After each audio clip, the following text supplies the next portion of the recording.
Hey, Sound Up fans, it's Mark Goodman here. To stay connected to everything happening in the world of music, make sure to subscribe to this podcast, Sound Up with Mark Goodman and Alan Light. Join the conversations, experience live events, and be a part of the podcast. To get in on the action, check out our website at sounduppod.com. Like and follow us on social media at sounduppod and email us at connect@sounduppod.com. This is Sound Up with Mark Goodman and Alan Light, the only music podcast that matters. Welcome. It is Sound Up with Mark Goodman and Alan Light. Alan is taking a bit of time off. I think he's catching some rays in Hawaii. Am I right, Roger? That is correct, I believe. Oh, poor guy. Well, he will be back next week, and Roger and I will pick up the slack as best as possible without our beloved Alan Light joining us. Is he getting paid more to do this podcast than we are? Because why are we here? Right? I think I need to talk to his manager. This week on Sound Up, we got Billy Idol, punk rock icon. He is joining us to discuss his first album in over a decade called Dream Into It. Plus, Claro's Coachella set features Bernie Sanders. I didn't know he could sing. The Who fired drummer Zak Starkey and quickly rehire him again. And Alice Cooper reunites with his band for the first album in over 50 years. And Drake amends his defamation lawsuit against Kendrick Lamar to include the Super Bowl 59 performance. Plus, as always, our new music picks of the week and comments on our Throwback Thursday question: what is your favorite song about space? Yeah, I picked that this week because we were talking about Katy Perry going into space last week, which a lot of people seem to dislike post her coming back, including the company Wendy's, who put up a post saying maybe she should stay there or something like that, then pulled it down. But also it was a big anniversary for Pink Floyd's Dark Side of the Moon going to #1 in America. So I just started thinking about space songs, and I was like, let's see what people have to say. And they had a lot to say. I'm anxious to see and to let you guys know what people have picked out. Definitely. I glanced and I was so shocked that there's one that did not make an appearance, but we'll discuss that when we get to all of those songs. In the meantime, let's get into a bit of music news, and we will kick it off with the big headline story. This Drake-Kendrick beef just will not go away. Drake is like, I'm not into this sort of area. Right. So is he being a whiny little something or other, or is Drake, is he really got something to say here? The whole thing is, Drake brought up this defamation lawsuit against Kendrick Lamar, springing from this rap battle that they had that went back and forth track for track. And then Kendrick releases a track which becomes not only a huge diss track, but like the song of summer and the #1 hit, and really kind of won the battle. And that was the end of that, so we thought. And then Kendrick performs part of the song on the Super Bowl in front of the biggest audience on the planet and kind of really drives the point home. And I guess Drake saw that performance as further ammunition for his defamation lawsuit and decided to amend the lawsuit to include that. But in reality, it just sounds like Drake's not used to losing, doesn't like losing, and is not going to let this go until he wins. Man, it's kind of weird. I mean, his label is Republic, but it's a division of UMG who he's suing, right? Mm-hmm. Along with Drake. So it's got to be bizarre for them that two of their artists are suing each other and the label. It's a ridiculous situation. I don't know. Drake's current label, Republic, the division of UMG. Lamar, who is not named in the lawsuit, is an Interscope Records artist, also a division of UMG. Drake's amended complaint does not accuse Pulitzer Prize winner Lamar of any wrongdoing. UMG has argued that the lawsuit should be dismissed, and their motion is still pending. Drake, unquestionably one of the world's most accomplished artists, and with whom we've enjoyed a 16-year successful relationship, is being misled by his legal representatives into taking one absurd legal step after another. That's what UMG has told CNN about this whole situation just a few days back. It's in response to the lawsuit. So it just won't go away. It won't. Hey, what's next? Could possibly be next? I don't know, because it seems like they've stopped the tracks going back and forth. So now are we going to do lawsuits back and forth? I don't know. You tell me. Does this sell records? Does this get everybody just more interested in both artists? I don't know. I guess so, because it keeps both names out there. It keeps this thing still kind of hot, as a story. So if more tracks do come out from it, I guess it does. I don't know. Well, Drake was handed an early procedural victory, apparently, earlier this month. Judge Jeanette Vargas rejected an attempt by UMG to pause the legal fact-finding process known as discovery. Judge Vargas and Drake can move forward with and pursue UMG's documents about Super Bowl performance and the Grammy Awards, Lamar's record contract, and more. With discovery now moving forward, Drake will expose the evidence of UMG's misconduct, and UMG will be held accountable for the consequences of its ill-conceived decisions.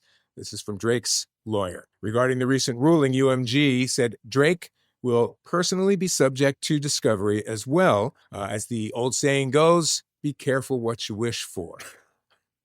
Drake's lawyers say Drake knows exactly what he asked for, the truth and accountability. The lawsuit is still in its initial stages. If there isn't an out-of-court settlement, which is common in these kinds of cases, the trial is on track to potentially begin in the summer of 26. 26. How many more diss tracks can you get out between now and then? Yeah, really. I mean, there's no way this goes to trial, my opinion. Yeah, who wins in that way? I don't know. Anyway, what else is up next here? We got Alice Cooper in the news. You want to take this one? This is kind of cool because, I'm an Alice Cooper fan. Yeah. But Alice is making a new album with his original bandmates for the first time in more than 51 years. Which, I think a lot of people don't know, unless you're, a longtime fan of Alice Cooper, that originally Alice Cooper was a band. It wasn't a person. Alice Cooper was the name of the band. He took on that name, and then the band kind of started changing members, and it became He Was Alice Cooper. But there's a really great documentary out on the band and how they formed, and that they were this really tight group and worked as a group. And now the band is back together. All the surviving members are back together with longtime Alice Cooper producer Bob Ezrin. Yeah. For an album that I believe is going to be titled The Revenge. The Revenge. The Revenge. The 14-track album reunites Cooper with guitarist Michael Bruce, bassist Denon Dunaway, and drummer Neil Smith. Glenn Buxton passed away in 1997 at the age of 49, and the album is dedicated to our brother Glenn Buxton, according to a release. Buxton, by the way, is represented on 2 songs, so I guess they had some older recordings that they were able to use or pull some stuff from. So this is really cool. I'm really interested to hear this album and, see what happens, after. Will they do a tour? Will they go out with these original members? Because that's the one thing about Alice Cooper, too. He's very well known for not only putting on a great tour, but having great artists backing him up. He's had some phenomenal drummers and guitarists. Eric Singer from Kiss was an Alice Cooper, bandmate. Lindsay Ell on guitar. I mean, there's been so many great people. Kip Winger, all these people have played with Alice over the years. But, there's that certain chemistry you get from that first band you're in that did a lot of those early iconic albums like Welcome to My Nightmare and the ones, in that era, really. So I'm excited for this. I am too. And it's not like he's been quiet. I mean, he's been out there. He's been playing live. I know his golf game has improved radically. I know that I'm well aware of. He has been golfing a lot as well. Alice is pretty much considered like a pro golfer. He's that good. Yeah, for sure. So I'm down. I mean, I haven't seen him probably since the 80s when he was sort of out of style for a little bit there. And then like mid 80s, he had that album, sort of a comeback. Oh yeah. With Poison was a big hit for him. Yeah. Poison. Exactly. That was the track. And he was great then. So I'm looking forward to it. What the hell? Yeah. And the next generation should realize who this guy is. Every shock band you can think of, they owe their career to him. The guy getting guillotined in concerts, getting his head chopped off every night, bleeding from his eyes. Mm-hmm. He did it. He started. And just some great, great music. Some of those early ballads, some of the rock. Just some great stuff. It's true. All right, we got to jump to Coachella, the final weekend, this past weekend. And there was some stuff went down. I know it was sold out again, 125,000 people once again. And among the performers this week, unlike last week, apparently, Bernie Sanders. He made an unexpected stop at Coachella and wound up turning up He was a surprise addition to the ongoing National Fighting Oligarchy Tour, a series of events to unify progressive voters and fight corporate interests. He did a 3-minute speech and touched on the racial, economic, and reproductive health care issues central to his platform. This is at Coachella. The younger generation has to help lead the fight to combat climate change, protect women's rights, and build an economy that works for all, not just the few. This is the place to be if you want to get to that generation, right? Yes, yeah, young people. He introduced Claro. That's why he was there. And, they say it's the biggest crowd he's ever spoken in front of. Smart move on his part. But as you know, it's not easy to get to Coachella. That's No. and to get in and out of there for Bernie. I mean, did he stay? Did he hang out in the VIP tent? Did he watch Shabuzi? Like, who's he there to see? We need him to call with a Shabuzi review. So I mean, look, he on the one hand, you might imagine, well, what if this is going to be a friendly crowd. Mm-hmm. On the other, you never quite know. Things are so divided these days that it's really hard to predict. Nonetheless, during the speech, he mentioned Donald Trump, which elicited some boos from the audience. He said, I agree. After warning the crowd of Trump's ongoing threats to democracy, Sanders introduced Claro to the stage, praising her progressive political advocacy. So, and it's kind of a risky move for Bernie too, because this is not a political event. This is a big, fun music festival that you don't know who the crowd, what side they're really on. So this was a big risk because it could have really gone the other way. For sure. But props. I know Bernie and AOC have been out there doing their tour, their town hall tour. So I guess this is sort of a natural extension. They're trying to get to voters who are going to chime in for the midterm elections. We'll see how that works. What else is in the news? Oh, we have to... I will save the best for last because this is just bizarre. I feel bad because it goes to underscore my opinion or my take on Roger Daltrey as kind of a grumpy old man. The Who is like my number one band. I've loved these guys forever. I've talked to them over and over the years. But, and Alan and I have talked about this on air. We went the last time that we saw The Who, which was not that, a couple of 3 years ago. Roger, who sounded amazing all night long. He was hitting the high notes. The band was firing on all cylinders. Zak sounded great. Roger, at the end, steps to the lip of the stage and points to people who are down front on audience right and starts yelling at them for, you are smoking and you can't smoke. And that hurts my voice. And it was like a nasty parent. It was... I don't know. I felt for the guy. I understand. He's a singer and he deserves, the best conditions he can get. But he seemed cranky. That seems like this case here. They played a couple shows at Royal Albert Hall. And after the show, for whatever reason, Zak Starkey, their drummer for almost 2 decades now, was fired. And this was kind of a shock to me because you got to remember, after Keith Moon, The Who tries with Kenny Jones.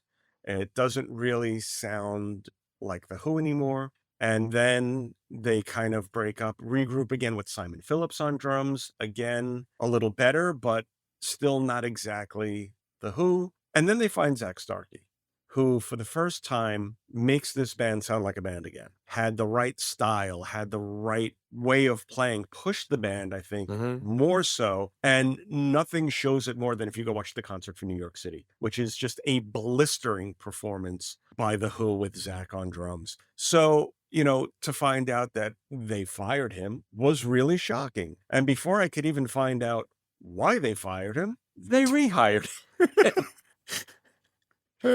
Which makes me think, like you were talking about how, Roger can be a little grumpy, and we've had Pete on, and Pete's great, and but they can all Roger and Pete have had their battles over the years. My guess is Roger got pissed, fired Zak, Peter calmed him down, hired him back. That's what I'm thinking. Pete's like, whoa, hang on a second, Raj. Yeah. He's like, hey, we have a tour. We have shows. We need a drummer. And this guy's dealt with us for 20 years, so maybe that's something. I don't think that they're looking for someone to impersonate Keith Moon. No. But they have, and I know Pete has said this over the years, that he has a style. Zak has a style that lends itself to Keith's style. Mhm. Keith was big on like rolls in the Yep. middle of things, and Zak kind of leans in that direction. He can play like his dad too, I know. And you're Yeah. a drummer, you know better than I do. Well, it was funny because when Zak was first let go, a couple people texted me like, "Hey, there's a job opening. You should." I was like, I don't think that opening is going to be there very long. Right. But yeah, I mean, Zak's a very underrated. I mean, and that's crazy to say. He's a phenomenal drummer. I mean, he played with Oasis. He's played with a number of different people, but he has a very unique style that is in a lot of ways like Keith Moon, but in a lot of ways does the things that Keith did. Like Keith was kind of all over the place. Keith was random. Zak's kind of a more consistent version of Keith Moon in a way, like a more predictable style of playing, but still with the wild fills, but a little more controlled. And it just seemed to fit perfectly where the Who were when they got him and how they've evolved since. So I'm glad he's back with it. And he doesn't drive cars into swimming pools and stuff. No, and he's been with the band probably longer than all the other drummers combined, including Keith. Wow, that's a weird thought. Yeah. That is really a weird thought, but you're right. Jeez, that's true. Well, we're happy that he's working again. They can continue. We got this tour going. All right, that's going to wrap it for our music news. But we mentioned at the top, a very special guest is going to be joining us in just a moment. Billy Idol has some brand new music on the way. Actually, it's just out. His full album is just out. And we're going to talk to Billy about what's going on with this new record and with his upcoming tour. That is moments away here on Sound Up. Stay there. All right, welcome back to Sound Up. We have a very special guest joining us, William Michael Albert Broad, our guest on Sound Up today. You know him better as Billy Idol. We first took notice of Idol in the late 70s, the UK punk rock scene, as the lead singer of Generation X. But in 1981, Idol moved to New York and began his solo career collaborating with guitarist-songwriter Steve Stevens. That led to his international success and his constant presence on MTV in the 80s. His album of new material is out now called Dream Into It, and it features guest appearances by Joan Jett, Alison Mosshart of The Kills, and Avril Lavigne. He kicks off his Nice Day to Tour Again U.S. trek with Joan Jett and the Blackhearts on April the 30th, just days away in Phoenix. Welcome, Billy Idol, to Sound Up. Yes, fantastic. Thank you, Mark. Thank you, everybody. This is really exciting. Billy has a new album on the way out. It'll be out April 25th called Dream Into It. His first full-length album of new material in a decade. That's incredible that it's been that long. And I'm really excited about it. You are such a rebel, Billy, because this new album, well, you've thought of it as an album that people are supposed to listen to the whole album, like in sequence. What were you thinking? Yes, I've gone crazy. Yeah. Well, we did a couple of EPs in the early, in 21 and 22. And, I have to do the same amount of promotion for those EPs as an album. So I kind of thought, to hell with it. Let's make an album. And then I was kind of bouncing off a documentary we've been making since 19, actually. And it kept getting interrupted by the coronavirus, which actually has been really good because it gave us, instead of rushing, it's given us all this time to think about it. So that really actually helped. But so when we actually came to sort of think about this album, I couldn't help but bounce off, I'm sort of seeing my whole life now. I mean, I'm 69, so I've nearly been doing this 50 years.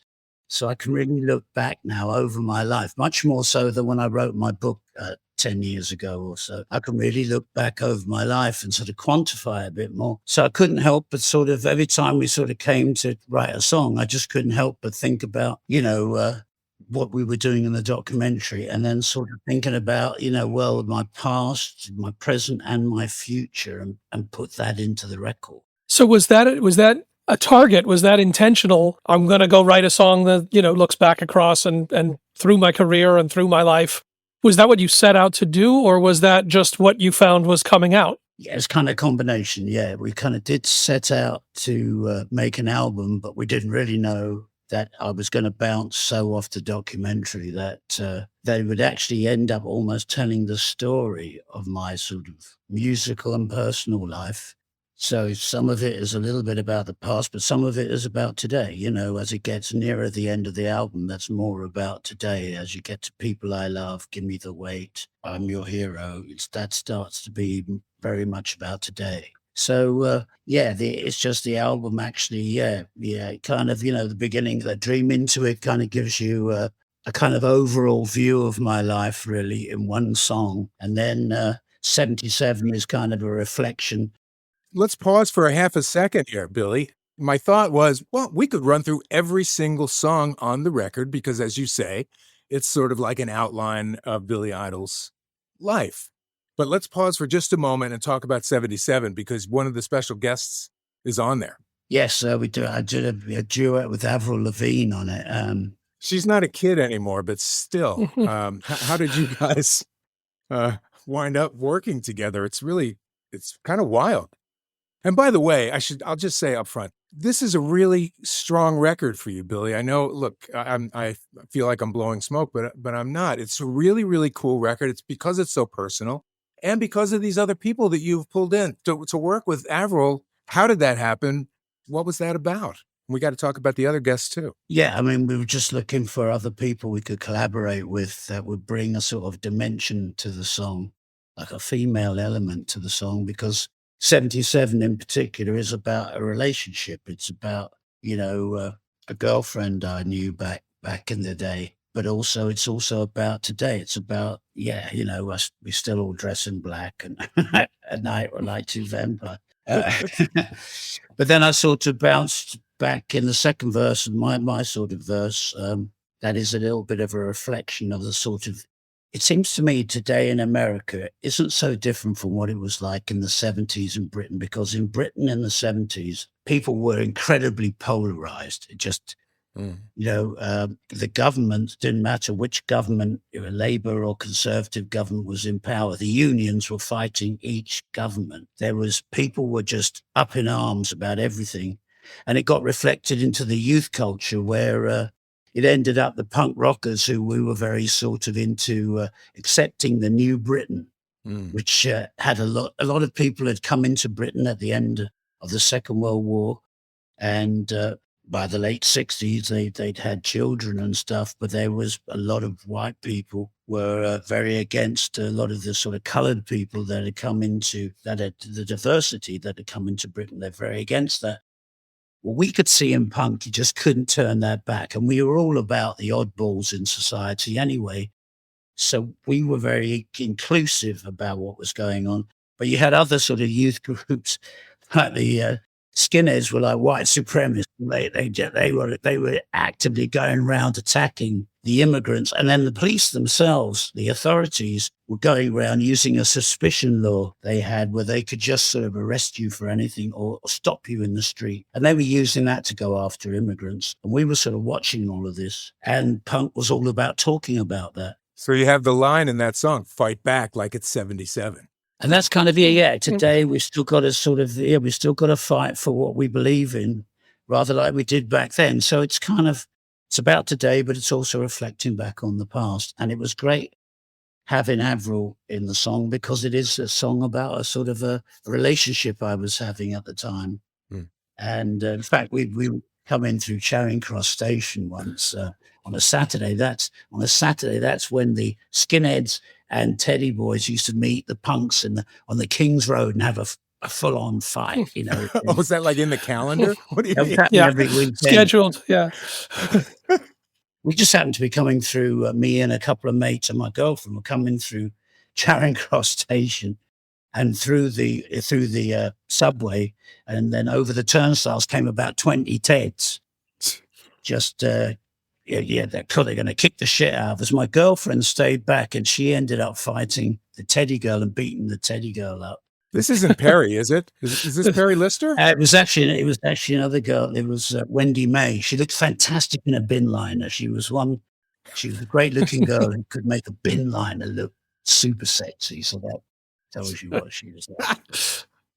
And we look like two vampires at night. So, but also it's not so much just about the past, because like I say, I see I see reflections in today's America, because, England's such a microcosm of the world, of America, even though, by bringing the sort of empire past, by bringing all these people from all over the world into Britain. We have a polyglot society in the 70s, and there was a polarization because.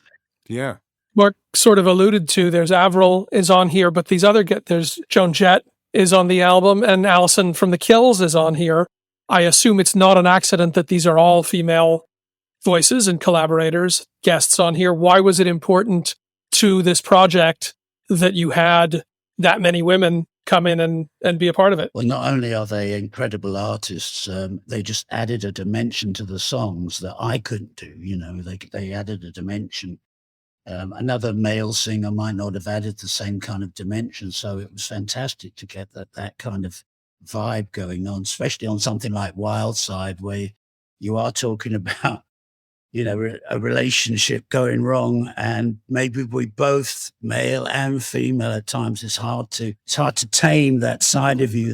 There's a wildness we've all got, and it's hard to tame that side of you, particularly like me at certain points in my life. I was sort of deliberately living a life like, live every day like it's your last, and one day you're bound to be right. I was living like that. So that was difficult for sort of relationships I had with certain people, like Perry or whatever, and other people.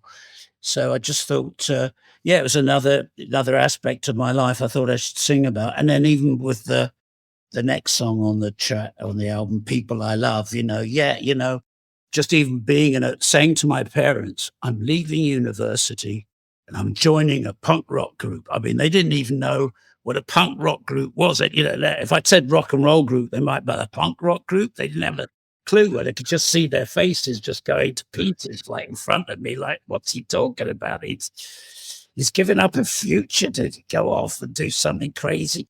So you kind of knew for doing what you loved, you were going to hurt people. Like I didn't want to follow in my dad's footsteps. I wanted to do my own thing. And then it went on like that through life. You get all these sort of family dues with somebody's birthday, even like lately, I've got grandchildren. Sometimes I can't be there for their birthdays because we're in the middle of nowhere, on the road. So you kind of tend to hurt people a bit. So that was kind of an interesting song to go into about sort of personal relationships. That song is I'm Not Your Hero. Or I'm Your Hero is more about, because I have grandchildren, I'm sort of, they only know me as this Billy, they don't really know. They've seen me on stage. They know, what I do for a living. They kind of enjoy that. I can see. But at the same time, they kind of know you as granddad. They know you as this Billy now. They don't really know your past. And in some ways that you're able to sort of be reborn through them, because you're sort of watching them excited about life. Even just their eyes are like super excited about life, to be alive and experiencing everything. And you see them experience everything from a new angle. I just thought, well, they make you feel like you're reborn. That's the kind of feeling I get. And is that sort of part of where this all came from? The fact that the Billy Idol has grandchildren? Yeah, that you find that, caring about your family, that the love you have for them. And for my daughter, she's got two girls. And then my son, Brant, has a girl and a boy. And they're all around the same age. They're all 5 or 3, So... So that's sort of a whole new world for the Billy that was, Mr. Crazy kind of thing. It's a whole new world, but it's like fantastic in a way. And like through it, I've put some of my demons to bed, and kind of through love, really, love of your family has helped me to sort of, feel reborn in lots of ways. I asked before we did this today, Billy, I called your publicist and I got lyrics because I really wanted to get word for word what you were talking about. And I see now, not only are you talking about people listening to this album in sequence, but you've actually, you have part 1 and part 2? Is that like side 1 and side 2? Yeah, because obviously there's a vinyl version, and that is actually it's So the first part is Dying to Live. And then I guess side 2 is I'm Reborn. Yeah, I mean, Dying to Live, that's in the first song on the album, Dream Into It.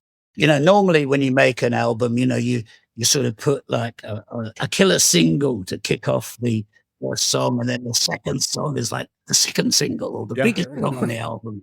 I know people are going to listen to this album however they want. They're going to take their favorite tracks. But at the same time, you can listen to this all the way through, and it does have a connection. It does have a link. Yeah. And it is to do with those two sides. I'm dying to live and I'm feeling reborn. Well, by the time you get to the second side of the album, I'm dying to live on the first and reborn on the second. Going through these processes, first writing the book, working on the documentary, and then even writing these songs where you're looking back across all this stuff, what dots did you connect? What did you learn about yourself? I assume we don't all sit around, first of all, when we're going through it, we're not thinking about it, and we don't necessarily sit around thinking back and putting together the pieces of our life, the chapters like that, but you've had to do that now a few times in a few different ways. What did you figure out of all of that? What came to focus? Well, the thing is, I was really lucky because, initially when we started out in Generation X, for instance, I mean, we had no idea punk was going to explode in England.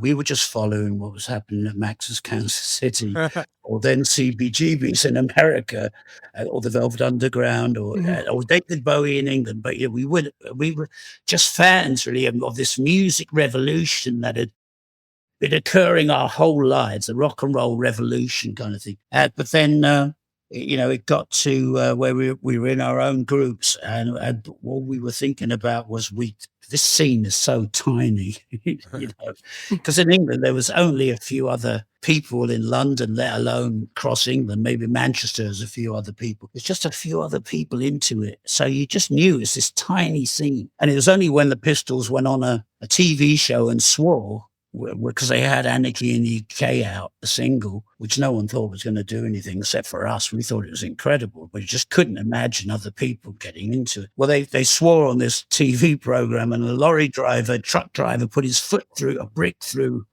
either his foot or a brick through his television. And in a sense, the next day, all the newspapers, it was the filth and the fury, and punk rock just exploded. So, what I'm trying to say is that I did this thing out of love. That's why we were doing it. In 1976, we just started doing this. We just believed in the scene. We just thought it was worth doing, just for the hell of it. So we did it out of love. And I think, look what doing something like that has enabled me to sort of live a life that I could never have imagined. It was a dream to do this. And it didn't look like there was a way in. And suddenly this punk rock door, that's what even is in Dream Into It. This door opened up, and I couldn't help but I was a bored teenager. And I walked through that door, and I've been living it ever since. And that's what then the rest of the album goes on to talk about, that journey, really. The song I'm Your Hero is a bit, well, it's way more acoustic. It still rocks, but more, you sort of soften up for I'm Your Hero. And I'm wondering how, because you work quite a bit with Tommy English on this. He's co-writer on a bunch of the songs, I know, and he co-produced with you. What was his input here? How did the two of you work together? Well, Tommy helped to sort of put together a couple of the other writers we worked with. And it was a great team, and it was very just us. It was just me and Steve and these at different times, the other guys. And we were just bouncing out ideas off each other. And that's what was great about Tommy. He just really drew it out of us. That was the thing. I mean, me and Steve have got a lot going on just because we worked together for so long, and Tommy can see that. And I think what he did was he just knew to draw what we wanted out. We were looking for, how can we keep our music fresh? That was how can we come up with a Billy Idol album that's what we've always done, but somehow it's got a fresh feeling to it. It's not jaded. And Tommy just knew how to do that. I don't know. He's really gifted as a producer, because that's a great sign that someone can sort of draw what you're looking for out of you. And we just had a great time. Once we got the ball rolling, we started off with a song that's not on the album. So we had full starts, but once we really got going, the album just seemed to sort of magically happen. And I think that's down to Tommy English being a really great producer. Can you talk a little bit about your relationship with Steve? Because it's such a unique thing that you guys have, as you said. It's all these decades of working together. It's not really a band setup, but it's also such an essential part of what the Billy Idol sound and the whole thing is. What's the magic, and what is it that's kept you guys side by side and such a central part of what you do? Well, when I met Steve in 1981 and we just started playing together, really just to put a band together, I had done an EP with Moni and stuff on it, this Don't Stop EP. So I said to Steve, I really need to put a band together. What about if we just work together, put a band together, and then we'll see if we enjoy working together. And the more I played with Steve, the more I could see how gifted he was and just how this guy can do whatever I want, like whatever it is, like he can do it. So it just opened this door up for me, musically opened this door up. And then also Steve has never tried to, in terms of when he's working on Billy Idol, so to speak, he's never tried to sort of make it Steve Stevens. He's always come my way and really sort of helped me to develop what I was trying to do. And that's pretty incredible because that's sort of a really giving musician, because a lot of musicians aren't necessarily like that. They'll try to make it their music, Steve never did that. And also, this door he opened up, I could see, we grew up with eclectic albums. We just did. I mean, even the Velvet Underground, you take the Velvet Underground and think about all the different types of songs that are on their albums, or like the Grey album that they did, is like practically an acoustic album. And Mr. Ray and that. So we grew up with even people like the Velvet Underground, or even Iggy, Iggy in his own way, even though everything's first album, I think they did it. They wrote the songs the night before or something, but it still came out eclectic in some way or other. And David Bowie, of course, is super like that. So we kind of grew up with that. So that with Steve, I could see that I could make the eclectic albums I wanted to make. And that, with him, I could nail things as well. And also with Keith Forsey back in the day, Keith Forsey, very instrumental in once we had the triumvirate, us three, I knew we could do so much. And it's worked for a long time, and it's still working with me and Steve. It sure is. Yeah, because all the Steves are on this record. I mean, there's virtually no keyboards. There's kind of a low bass keyboard pad, but apart from that, it's all guitars. It's all Steve Stevens, so that's what's incredible. He's kind of, all the Steves are on this record. The flamenco Steve, hard rocking Steve, the kind of punk rock Steve, they're all there. All the color, it's incredible. Wow, it's all the Steves and all the Billies as well. One of the things that struck me about this, once I internalized the fact that this is an autobiographical album and that it's in sequence and things, you close on a really happy note. The first single out, Still Dancing. And I mean, that does my heart so good. You've been through some shit over the years, I know you battled addiction and you crashed your motorcycle. In fact, a concert that you may remember that we did for Sirius XM from the Troubadour, you showed me that giant scar on your leg. I mean, it was nasty. You've lived through some stuff and you're happy. Am I right? You've come out on the other side, and there's a quietness or a contentment that it seems you worked hard for and never had.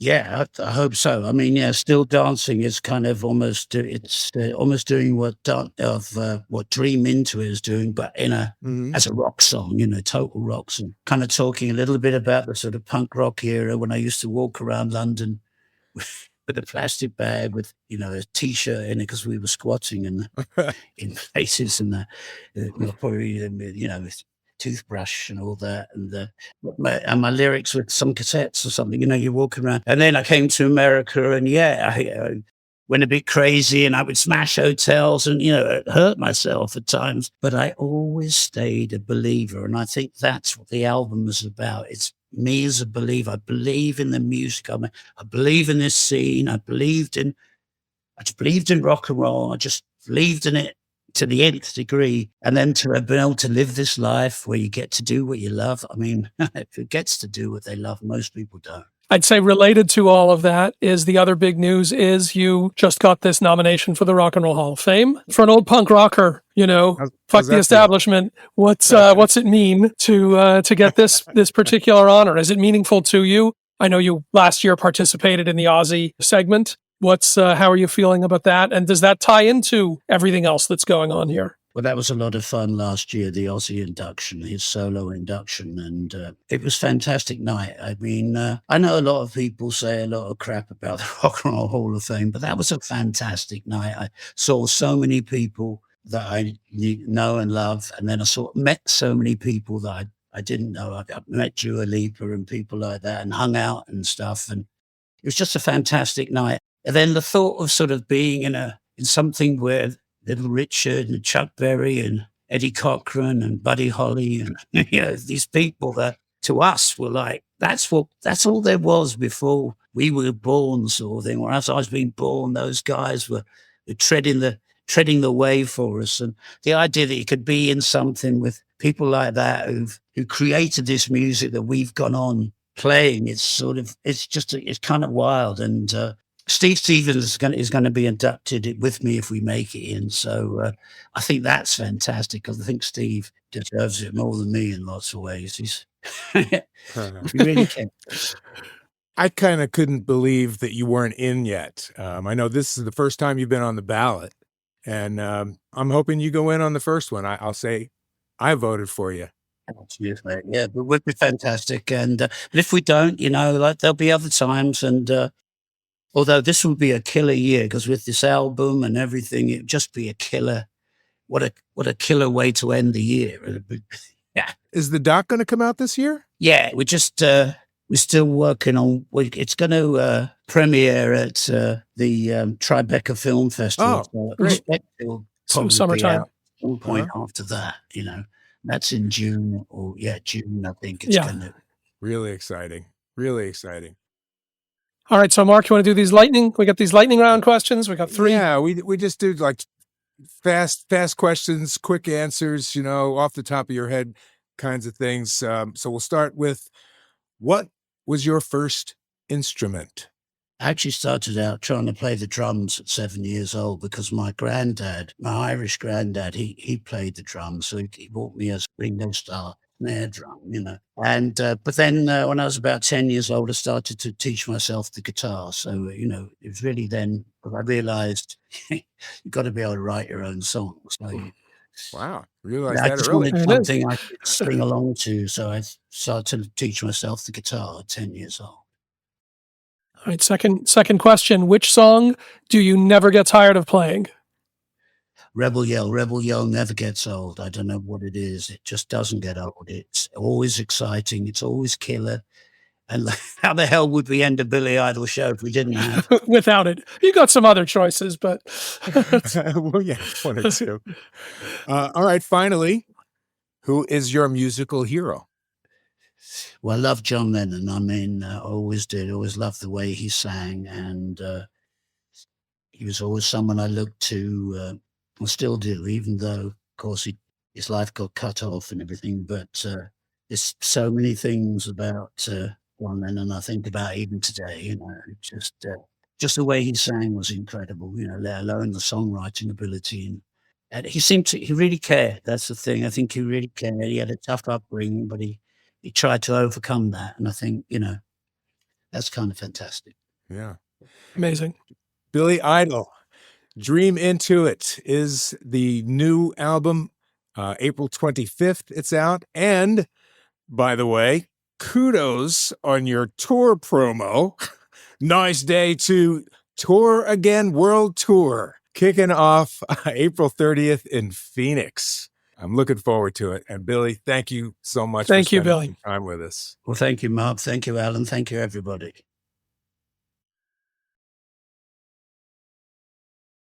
Welcome back to Sound Up. Many thanks to Billy Idol for joining us. Looking forward to that tour faux show. Before we get to our new music picks of the week, we always want to hear from you, the Sound Up Pod Squad. And this week, our Throwback Thursday question: what is your favorite song about space? And you want to just what was it that inspired this question, Roger? You want to? Well, we were talking last week about Katy Perry going into space.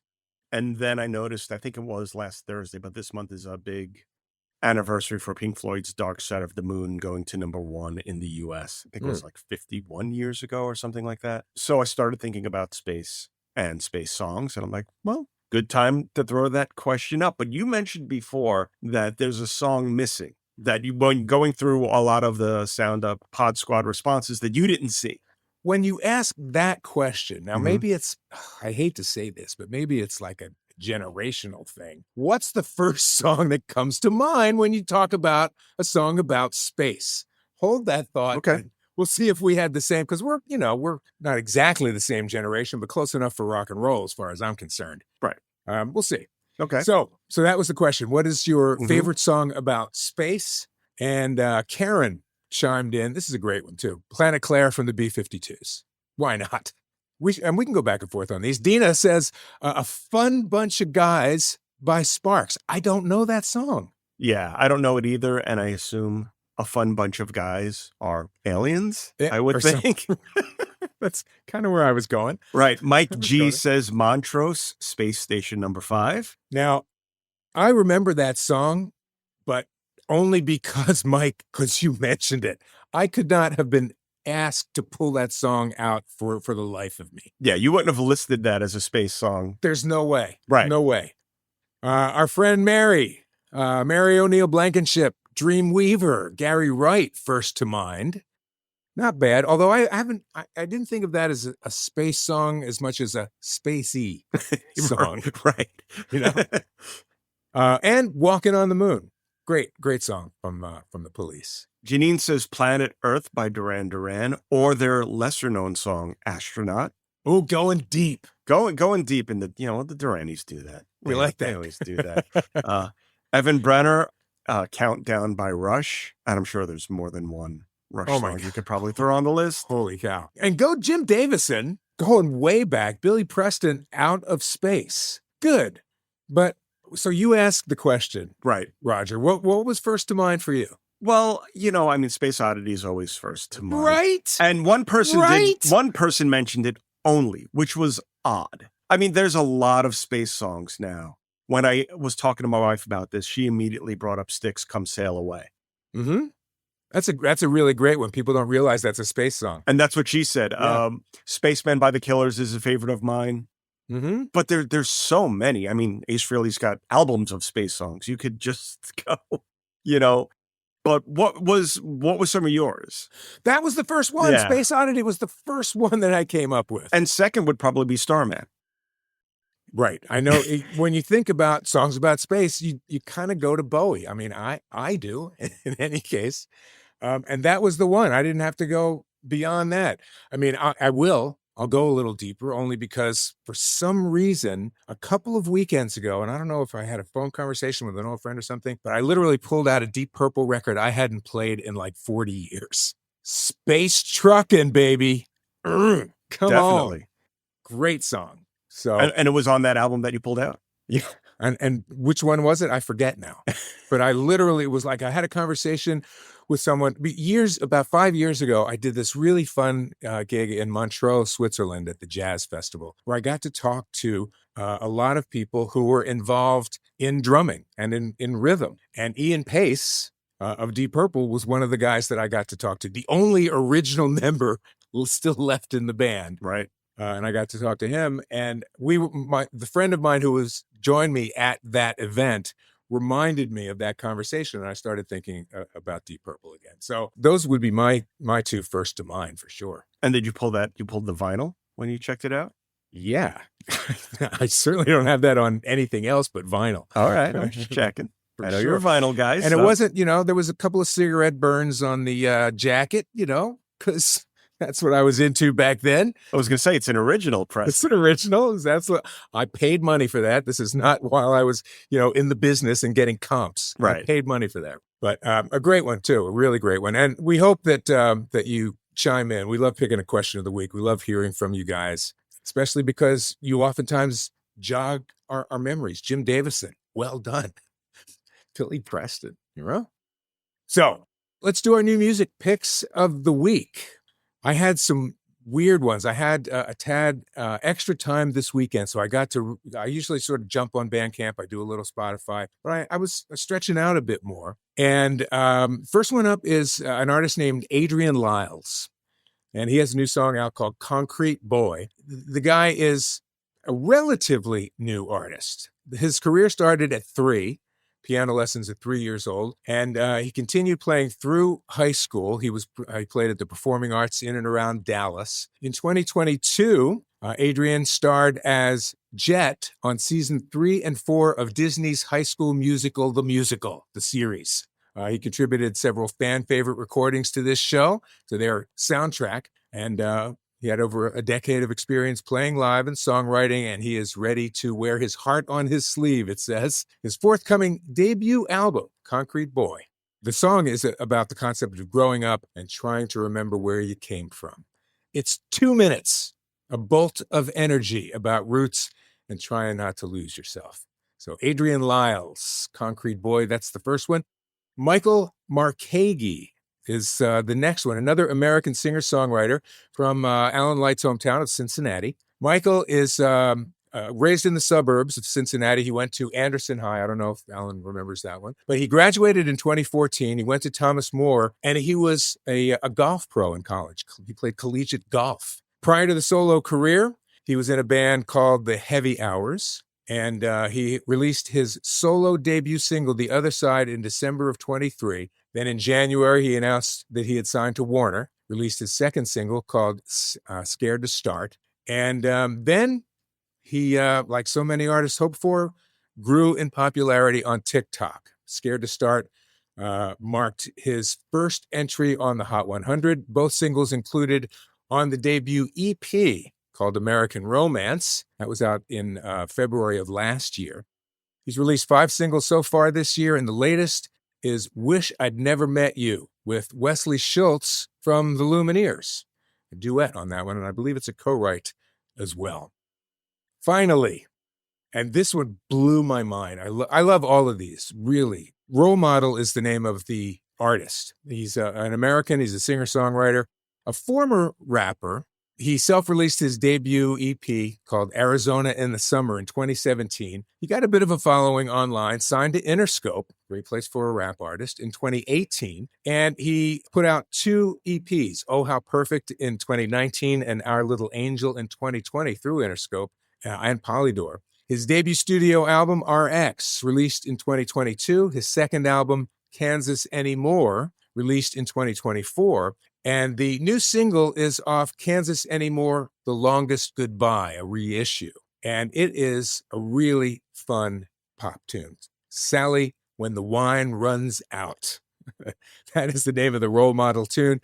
Tucker Harrington Pillsbury is the guy's name, known professionally as Role Model.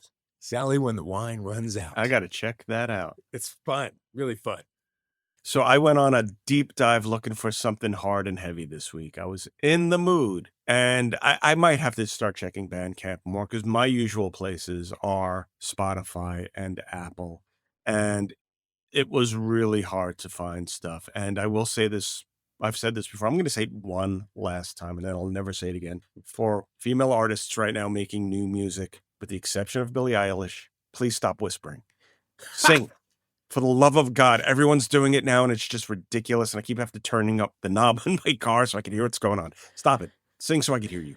That's all. Yeah, that's kind of the alt thing, isn't it? I guess. Anyway, so you sound like a crabby old man, but I know I sound like Roger Daltrey. I'm gonna fire myself. Anyway, I did find a great song by Suicidal Tendencies. A current song? A brand new song. Damn. 45 years after this band first started, they are still doing it. Granted, the only original member is lead vocalist Mike Muir, but they have some great people in the band, including Rob Trujillo from Metallica's son, Ty Trujillo on bass, and Max Weinberg's son, Jay Weinberg on drums. Epo babies. Yeah, exactly. And they are currently on tour opening for Metallica. So they're playing stadiums right now. But they released a brand new song, which is pretty smart since I don't think they have a new album coming, or there's no mention of one at the moment. But they released this really great song called Adrenaline Addict. And it is, as heavy as it is, it's also very, I don't want to say poppy, but it's got a hook to it. It's a fun song. It's just an ass-kicking song. And it just made me want to go back and revisit their catalog, which, I mean, come on. There's not many bands that are around that long, but punk bands to be around that long, or hardcore bands to be around that long, it's tough to do.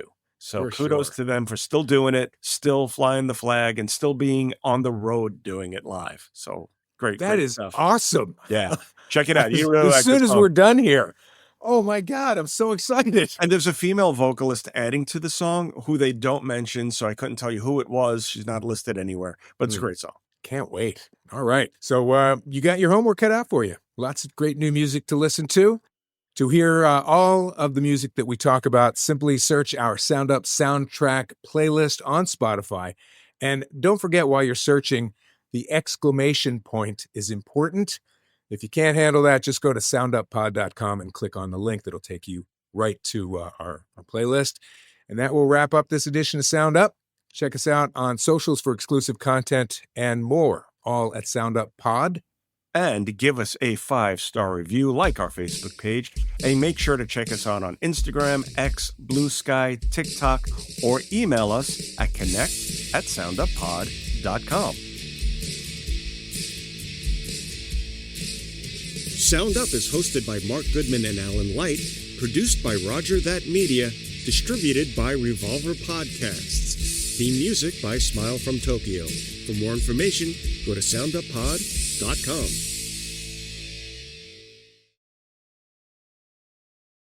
Roger that.